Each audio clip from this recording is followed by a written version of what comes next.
If you've been wanting to start quilting but aren't ready to commit to a full quilt yet, these quilted book sleeves are a great place to start. They're a beginner-friendly project and would be a great gift this holiday season for the book lover in your life. I made mine 8 by 10 inches, but you can make any size you'd like. First, I started off by making some patchwork with some scraps, and then I cut it down to 9 by 11 inches because I wanted to give a little extra room for when I'm quilting. You could also just do one fabric.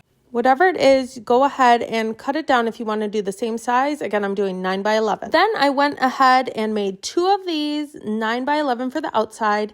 And then I also cut 2 pieces of batting that were 9 by 11 inches. If you wanted yours to be a little more structured, you could try using 2 layers of batting or fusible fleece. Fusible fleece would definitely make it a little stiffer. Once you have your outside pieces and the batting pieces set, go ahead and put those together. I used spray to baste them to make them stick together, but pins would work just fine. Do this with both sets of batting and outside fabric or patchwork, and then go ahead and quilt it however you'd like.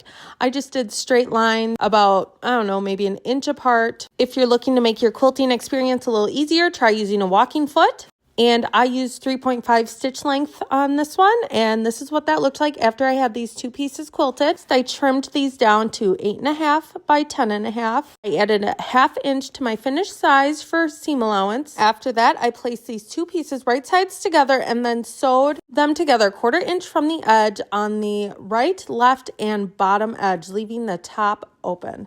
Then I kind of clipped the corners to reduce the bulk and turned this right side out. Next, you will need 2 pieces of fabric for the lining in the same size. So these are 8.5 by 10.5. I'm going to place them right sides facing together. Sew on the right, left, and the bottom, but I am going to leave a gap down at the bottom for turning. So leave about, 2 to 3 inches for turning at the bottom, but otherwise sew everything but the top. Once you have done this, go ahead and place the outside in the inside. You'll want to keep the lining pieces with the wrong side facing outward and the outer quilted part with the right sides facing outward.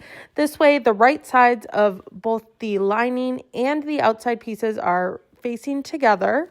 Once you get the outside placed inside of the lining, go ahead and match up the side seams and clip or pin them in place. And you'll also want to match up all the other raw edges around the entire outside of the top here. And then we are going to sew a 1/4 inch from the edge. So this is what that looks like. And then we are going to use that hole at the bottom of the lining to turn this side out, or right side out, I should say. And we are almost done here. Once you have this turned how it should be, keep the lining up top before you shove it back into the outside part of the bag and sew that hole shut at the bottom.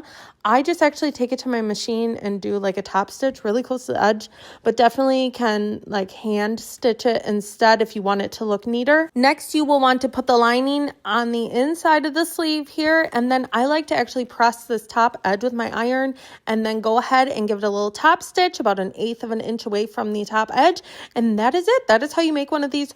So easy, great for beginners, and can be made in probably like an hour or less.